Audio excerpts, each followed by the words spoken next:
summary, we've been out there since 2020.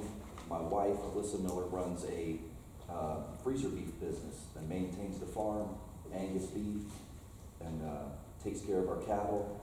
But since 2020, every year we've had multiple occasions where there's dogs running through our property and causing our herd to kind of stampede them. It's just kind of a chaotic situation. We have worked closely with our wildlife conservation officer, Mr. Richard Creech. We've worked closely with our animal control people here in Lewisburg, Mr. Mylan Edwards in the past, and currently a gentleman by the name of Earl Williams. This is all documented. We've got hundreds of pictures, videos over the past several years, but just making you aware, and would kind of be open for a discussion on how do we work together with, being a person who owns property, and how we can maintain our property and not have dogs trespassing. So that's one thing we would like to address and maybe suggest. Talking about the season, I'm an avid hunter, more so I'm a conservationist, steward of the land. Again, my wife has been a stay-at-home mom and working on the farm and growing this beef business. And as you all know, Lewisburg is growing, and there's a demand for grass-fed beef and sustainably raised beef, and we sell right off the farm, USDA inspected beef. So we would just like to have a discussion, work closely with someone. How do we resolve this? We work closely with, again, the game warden, animal control.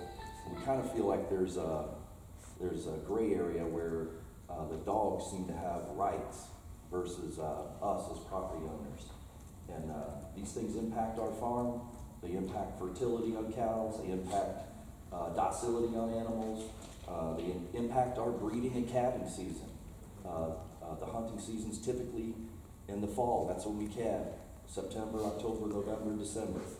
So it's something I wanted to bring to your attention, have a discussion. We'd be glad to provide you photos, videos. There's a lengthy record with animal control on these dogs that have been caught, the names of the individuals that own these dogs, continue to have their dogs on our property. So I know there's a lot to this. I'm just giving you a little overview. I'd be willing to have conversations with any of you to tell you a little bit more about it, what we've experienced, and go from there. Again, thank you for your time. If you have any questions for me, I'd be glad to answer them. Any members here have any questions, anything? Can I get your phone number, please? I'll give you the farm's phone number. It's 919-414-7753. And we would just like to maybe have accountability, have a discussion about that, maybe have a proposal. The season, we think it's too long. You can deer hunt, but let's maybe talk about dog hunting. Maybe there's a shortened season instead of October 15th until January 1st. It's just, we have a bow season, a muzzleloader season, you have a rifle season. Those don't all extend together. And let's just talk about some options.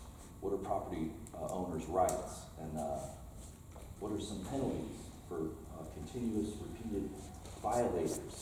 What are some options, and how do we make improvements? I know there's a lot of heritage there. There's a lot of history, and that's going to be a discussion too. There's probably people that have been doing this for years, but I didn't grow up dog hunting.